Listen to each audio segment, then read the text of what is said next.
الله وبركاته الحمد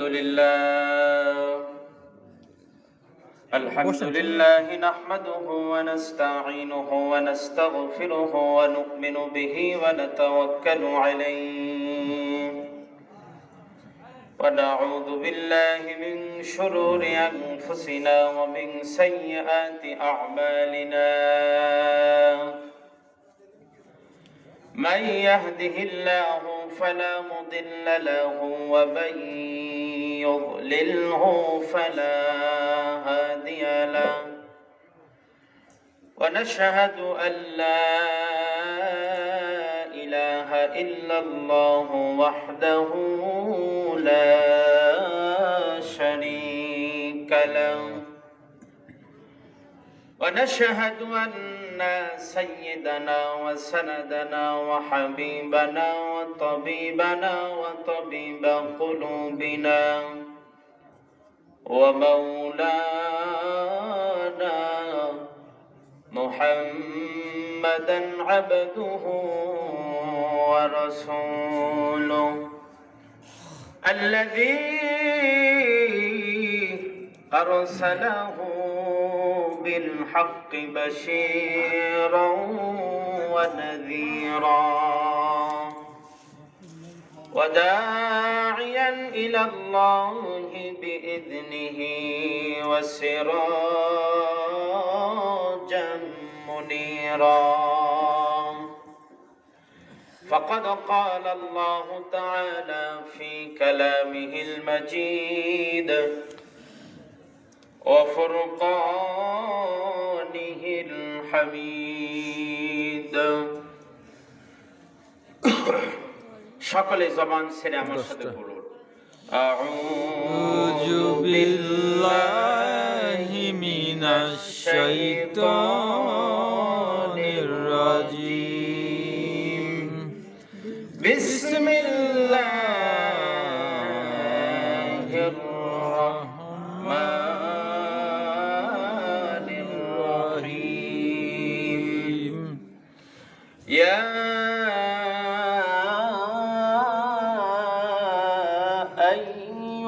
الذين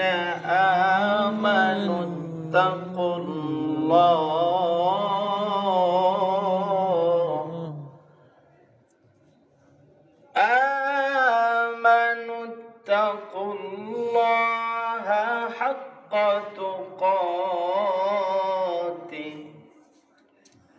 ولا تموتن إلا وأنتم مسلمون الله أكبر الله أكبر إن الله وملائكته يصلون على النبي يا أيها الذين آمنوا صلوا عليه وسلموا تسليما اللهم صل على سيدنا مولانا محمد وعلى آل سيدنا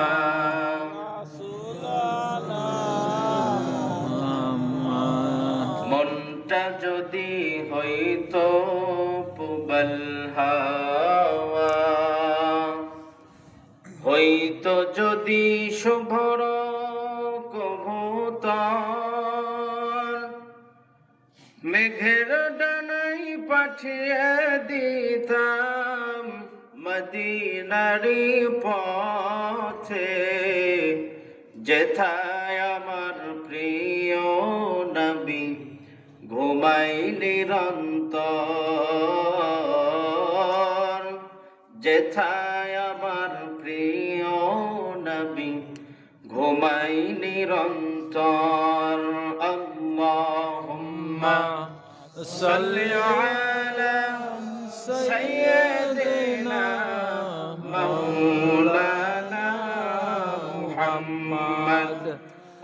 وعلى آل سيدنا حبيبنا মুহাম্মদ।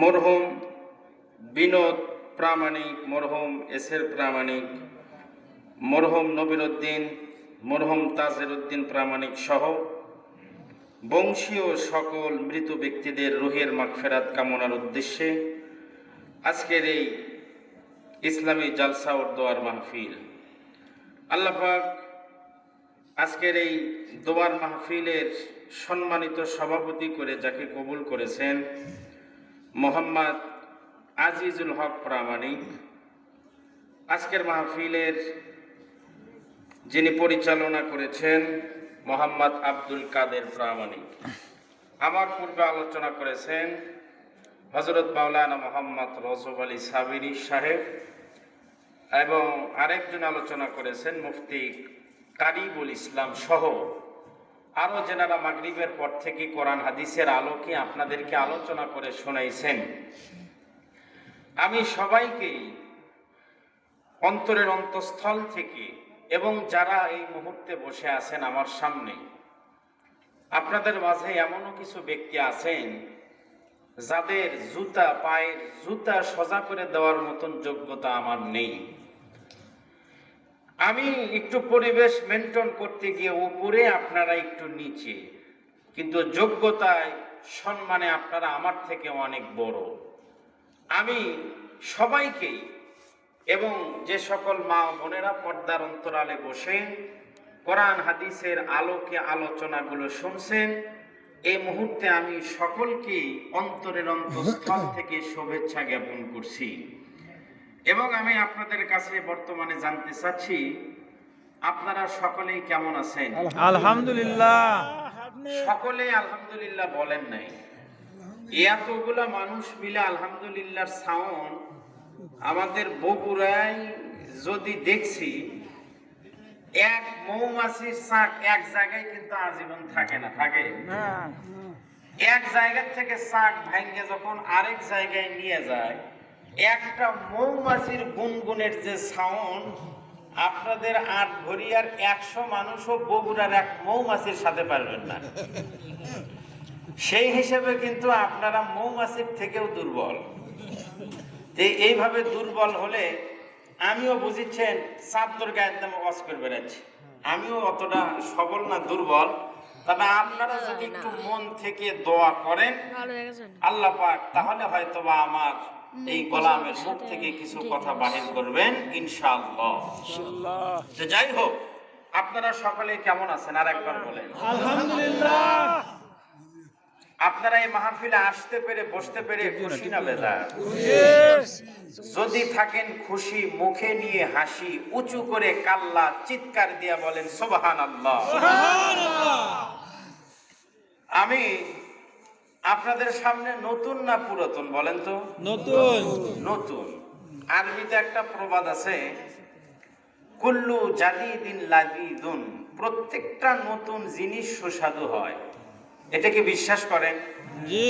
পুরাতন হলে স্বাদ অত লাগে না, কিন্তু নতুন অবস্থায় একটু হলেও স্বাদ লাগে। কারণ আমার এলাকায় যখন বাজারে বগুড়ায় কাহালুতে সর্বপ্রথম তরমুজ নামে ১০০ টাকা পর্যন্ত কেজি হলেও কিনে খাই আমরা, আপনারা খান? কারণ সিজনের প্রথম ফল তরমুজ, ১০০ কি আর ১৫০ কি খাওয়াই নাকি। আচ্ছা, দিন যত যায় দাম কমে না বাড়ে? দিন যত যায় তত দাম কমে। এমনও তো হয় মাঝে মধ্যে যে ভাই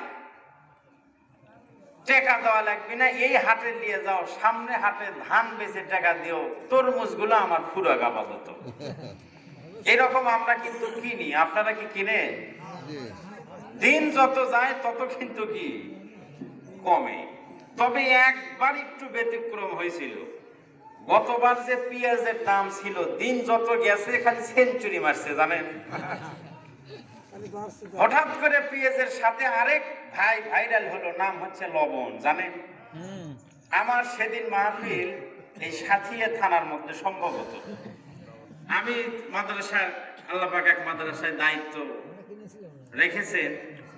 আমি মাহফিলে আসার সময় রনবাগা বাজার সিংড়ার আগে আমার বোর্ডিং সুপার হুজুর ফোন দিয়ে বলতেছে যে হুজুর বাজারের যে অবস্থা তাতে লবণ, কারণ পেঁয়াজ ছাড়া বাবুর্চির তরকারি রান্না দিছে সমস্যা হয়নি, কিন্তু লবণ ছাড়া তো দেওয়া যাবে না। পরে শুনলাম পাঁচপির বাজারের পুলিশ নিয়ে এসে দোকান পাহারা দিচ্ছে লবণ বিক্রির জন্য ওখানে। তো পরে রনবাগা বাজারে নামে আধা মণ 20 কেজি লবণ কিনছিলাম 30 টাকা কেজি। কত করে? 30 টাকা। ওটা একটা ওই বাঙালি তো বুঝেন, যাই কয় আয় রে তারই সাথে যাই রে, বোঝাশোনা নাই রে, এটা হচ্ছে বাঙালির একটা স্বভাব, বিশ্বাস করে। পরের দিন যাইয়া বাজার শুনি 16 টাকা কেজি লবণ। এই হলো আমাদের দেশের অবস্থা। দাম অনেক জিনিসের বাড়ে না, কিন্তু বাঙালির কেনা ঢপে দাম বেড়ে যায়। তো যাই হোক, আমি যে কথা বলছিলাম যে প্রত্যেকটা নতুন জিনিস একটু স্বাদ লাগে। আমি আপনাদের সামনে একটু নতুন কি বলি, অতদূর থেকে আসছি। আমার বন্ধু সেই ছোটবেলার, আজ থেকে 1 যুগ আগে যার সাথে আমি ছোটবেলায় পড়াশোনা করেছি, তারেক, আপনাদের এলাকার কৃতি সন্তান, সে বন্ধুর মাধ্যমেই আমার আজকে আপনাদের চেহারাগুলি দেখার সৌভাগ্য হয়েছে। যাই হোক, আপনারা তো খুশি আমাকে পেয়ে, নাকি বলেন?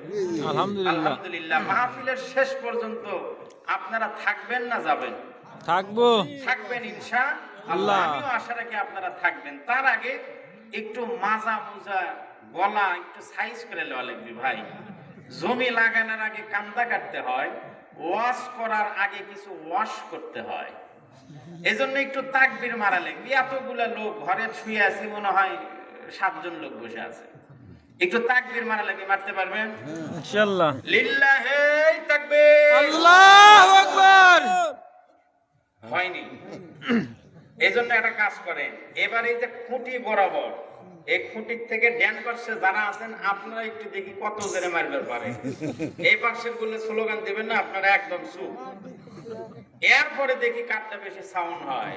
লিল্লাহি তাকবীর। এবার আপনারা চুপ থাকেন। এবার দেখি এই পাশের জোর কি খবর। লিল্লাহি তাকবীর। আল্লাহু আকবার। এবার আর এদিক সেদিক না, সামনে ডানে বামে পিছনে যে যেখানে আছেন সেখান থেকে কোরআনের আওয়াজকে মানে উচ্চ করার লক্ষ্যে সকলে যার যার অবস্থান থেকে আমরা একটু জোরে সোরে তাকবীর দিব।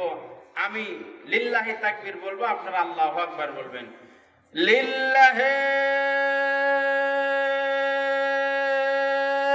তাকবীর। আল্লাহু আকবার। আল কোরআনের আলো ঘরে ঘরে জালো, আল কোরআনের আলো ঘরে ঘরে জালো, ইসলামের আলো ঘরে ঘরে জালো। ইসলামের শত্রুরা, হুঁশিয়ার সাবধান। ইসলামের শত্রুরা হুঁশিয়ার সাবধান। এই আওয়াজ দিয়ে মারলে হবে না, আরো জোরে মারা লাগবে ভাই। যাই হোক, বেশি আলোচনা না, তবে আপনারা যে এখানে বসে আছেন আপনারা হচ্ছেন জান্নাতি মানুষ। কি মানুষ? জান্নাতি। জান্নাতি মানুষ। কারণ যেখানে কোরআনের আলোচনা করা হয় সেটা সাধারণ বাগান থাকে না, সেটা একটা জান্নাতের বাগানে রূপান্তরিত হয়। বলেন সুবহানাল্লাহ। সুবহানাল্লাহ। অনেক জায়গায় বলেছি জান্নাতের বাগান, মানুষ বুঝতে চায় না। কেমনে জান্নাতের বাগান হুজুর? জান্নাতের মধ্যে কি লেবুর পড়বি নাকি? লেবুর পড়বি? জান্নাতের মধ্যে কি চান্দা ফাঁকা ফুঁকে থাকবি নাকি? জান্নাতের মধ্যে খেয়ার পাবেন আপনারা, গরু খাই যে জিনিস, বুঝতে চায় না। এজন্য অনেক জায়গায় বলেছি ভাই, কোরআনের মাহফিল যেখানে হয়, যেখানে কোরআন হাদিসের আলোচনা করা হয়, সেইটা দুনিয়ার সাধারণ কোনো জায়গা নয়, সেইটা হলো জান্নাতের বাগান। কেমনে জান্নাতের বাগান একটু আপনাদেরকে আমি বুঝাই দেই। আমি যখন নাটোর থেকে আপনাদের এই আটঘরিয়ায় আসলাম, নাটোর বাস স্ট্যান্ড দেখতে পাইলাম, ওখানে অনেক বাসেরা ডাকতেছে ঢাকা ঢাকা কয়ে, ডাকে না? পাবনা শহরে যাবেন দেখবেন সকালবেলা অনেক হেল্পারেরা হাতের মধ্যে টিকিট নিয়ে বলবে ঢাকা ঢাকা। আচ্ছা বলেন তো, পাবনা বাস স্ট্যান্ড কি ঢাকা নাকি? তার মানে ওই টিকিট কাউন্টারের লোক ও বুঝাইতে চায় এখানে 200 টাকা বা 300 টাকা দিয়ে টিকিট ক্রয় করে তুমি যদি এই গাড়িতে উঠতে পারো, তাহলে তোমাকে এই গাড়িটা 3 ঘন্টার ব্যবধানে তোমাকে ঢাকার শহরে পৌঁছায় দিবে, ঠিক কিনা জোরে কও? ঠিক। এই কারণে সাধারণ দুনিয়ায় যে জান্নাতের আয়োজনগুলো করা হয়, এগুলো যদিও বা আমাদের মূল জান্নাতের মতো নয়, কিন্তু দুনিয়ায় এমন জান্নাতে যারা বসবে, এমন জান্নাতে যারা কোরআন হাদিসের আলোচনা শুনবে, আল্লাহ পাক তাদেরকে মরণের পরে আল্লাহর বানানো, নিজ হাতে বানানো আসল জান্নাতের মধ্যে আল্লাহ পাক জায়গা করে দিবে। বলেন সুবহানাল্লাহ। সুবহানাল্লাহ। এই হিসাবে এইটা হলো জান্নাতের বাগান। আজকে যারা আসতে পারে নাই তারা হলো হতভাগা, কারণ আগামীকাল এত সুন্দর আয়োজন কিন্তু এখানে থাকবে না। দেখেন কতবার কত মানুষ এমন দিনে জীবিত ছিল, আজকে অনেক মানুষ নাই, অনেক মানুষ দুনিয়া ছেড়ে চলে গেছে। আপনিও আগামী বছর মাহফিলে এখানে থাকতে পারবেন কিনা এর কোনো গ্যারান্টি নাই। তাই আসুন, আল্লাহ পাক আমাদেরকে অবশ্যই একদিন না একদিন মরণ মানে মৃত্যুবরণ করতে হবে। এবং আজকের এই মাহফিল মাগফিরাতের উপলক্ষে যারা এই প্রামাণিক বংশের যতগুলো পূর্বপুরুষ চলে গেছে, সবার রুহের মাগফিরাত এবং এলাকার সকল মানুষের উদ্যোগে দোয়ার আয়োজনে আজকের এই মাহফিল। আল্লাহ পাক বলেন, মরবা তো অবশ্যই। আজকে আমি বক্তা, আমি মরবো না তা না, আপনি শ্রোতা, আপনি মরবেন না তা কিন্তু নয়, কিন্তু কেমন করে মরতে হবে, কেমনে মৃত্যুবরণ করতে হবে আল্লাহ পাক বলেন, ইয়া আইয়ুহাল্লাযীনা আমানুত্তাকুল্লাহ।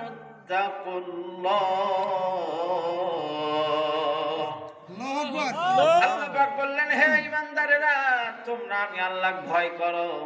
ভয় করার মতো ভয়, হাক্কা তুকাতিহি, ভয় করার মতন ভয় করতে হবে। কি করতে হবে ভাই? ভয় করার মতন ভয়। কেমন ভয়?